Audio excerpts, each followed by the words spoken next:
So I have a reading for you today from, it's an excerpt from David White's book, Consolations, the Solace, Nourishment, and Underlying Meaning of Everyday Words, published by Many Rivers Press in January of 2015. And it looks like this. If anybody wants to see it later, I'm happy to let you have a look at it. And this is just part of his essay about courage. Courage is a word that tempts us to think outwardly, to run bravely against opposing fire, to do something under besieging circumstances, and perhaps, above all, to be seen to do it in public, to show courage, to be celebrated in story, rewarded with medals, given the accolade. But a look at its linguistic origins is to look in a more interior direction and toward its original template, the old Norman French. Courage is the measure of our heartfelt participation with life, with another, and with community, a work, a future. To be courageous is not necessarily to go anywhere or do anything except to make conscious those things we already feel deeply, and then to live through the unending vulnerabilities of those consequences. To be courageous is to seat our feelings deeply in the body and in the world, to live up to and into the necessities of relationships that often already exist, with things we find we already care deeply about, with a person, a future, a possibility in society, or with an unknown that begs us on and always has begged us on. To be courageous is to stay close to the way we are made.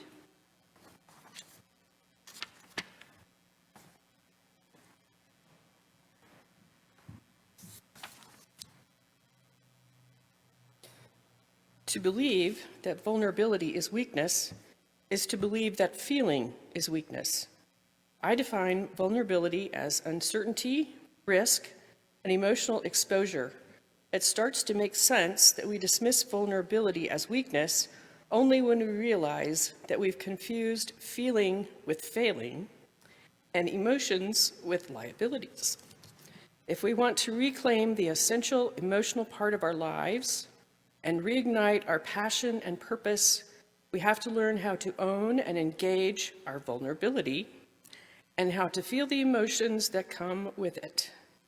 Vulnerability sounds like truth and feels like courage.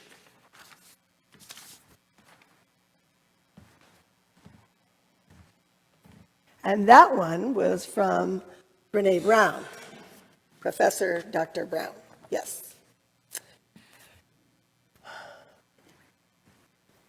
I thought perhaps I would start this sermon by telling you the story of Deborah and Barak and Jael. And then I thought, nah, that's really yucky, actually. So we have these inspiring words from David White and Brene Brown because in this world that we live in today, in our culture, in our communities, we are surrounded by an astonishing amount of withering spite. Are we not? Malicious and cruel name-calling, anonymous heckling online. Oh, what you can get away with online. And to face all of that, we need courage. Lots of courage. Today's readings, both of them, insist that courage is when we live most deeply into what we value, that we have to hold those values close and we have to choose to speak them and live them day in and day out, especially when nobody's looking, especially when you don't get any accolades for living those values, those deep truths. It is, David White's text that was read said, it is heartfelt participation in life. in life. And Brené Brown's research shows that participating in life requires us to live with the terror of being vulnerable. Being vulnerable. That's being honest and taking risks with other people and in new circumstances. It's remaining emotionally aware of oneself so that you neither numb yourself or lash out. Vulnerability, Brené Brown said, looks like courage. I think teachers do it. And this week especially, we know that teachers are immensely courageous. They share their deepest values. And with America's children now, they also share their fear. The very fear of dying in that place of learning. That's courage. And I know, not all of you, but I know that you act with courage when you see someone being cruel to someone else on a bus, or in the grocery store, or in a restaurant. That callousness that is dehumanizing when you see it. And you realize you're not going to confront the bigot, but you may just get up and sit next to that person on the bus and simply be with them in empathy, in compassion. It can happen very quietly. It happens when one child gets up and sits with another who is alone and outcast. It is not the stuff that essays are written about and medals are given out about, but it is true courage. Sometimes our courage takes the simple shape of being the one who sees your server, sees your barista, sees the person who's washing your car and knows their humanity and honors them for it. So many of us have forgotten to see each other as human beings. And it takes courage then to say, I see you. Thank you. Thank you for washing my car. Thank you for the lovely coffee with the pretty swirl on top. Sometimes our courage is recognizing the chosen name of a transgender companion and using it. Avoiding dead naming. Sometimes it's the courage of realizing you screwed up and you used the wrong pronouns again and asking for forgiveness again and again and again. That's a kind of courage. Sometimes courage is admitting you don't understand. I don't understand technology. Help me learn. Help me learn. And usually it's somebody under 20 who's going to be my teacher, right? Sometimes they're under 12, and that's really a courageous act for me. Courage, dear people, we have to practice it. I find I have to study it and practice it. I kid you not. I have watched many YouTube videos on how to be a courageous ally to Muslim communities and refugees and the BIPOC community, all of whom face racism and prejudice every day, every hour. How can I be a meaningful ally? And I found out you can find out with YouTube videos. You can ask, too. We can ask each other, so how do you practice being courageous? I find that I have to be someone willing to practice speaking out loud about my faith. And you think, well, you're a minister, that's easy. Don't ever say that to me. I have to practice speaking the truth of my faith with people who don't share my faith and people who may actively try to convert me from my understanding. Am I right? I find those words and I practice those words and then I speak those words because they reflect my deepest values. We have to find the courage to live out and speak out our deepest values.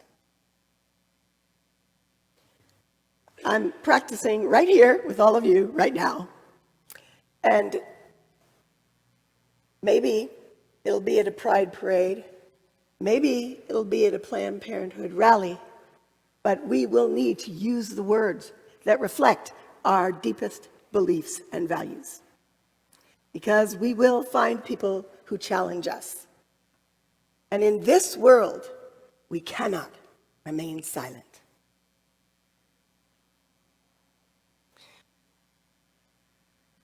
We do this because we want to be fully alive. Brené Brown says that if you numb out and lash out, you only are living out of a very limited emotional spectrum. And we want to be fully alive, do we not? Of course. So, let us practice being vulnerable and speaking truth.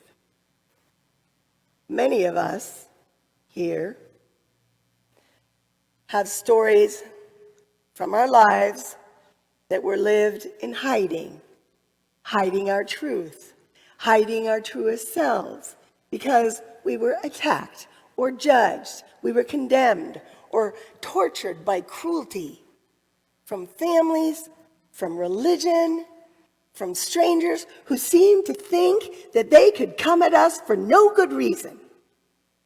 And they did. Every person here needs to know that they can be vulnerable and they can practice speaking their deepest truth, their most important values here, and that it is safe to practice here so that we can live it out there. We all want to live that full life, and as I was pondering this sermon earlier in the week, I was in a small group conversation, and one of the most famous lines from a long-forgotten theologian of the 2nd century, St. Irenaeus. He is most well known for the line, "The glory of God is a human being fully alive."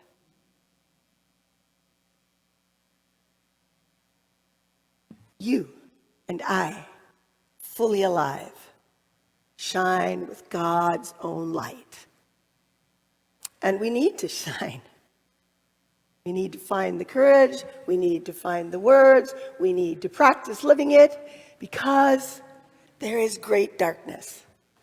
I began by talking about the maliciousness and the spite and the cruelty.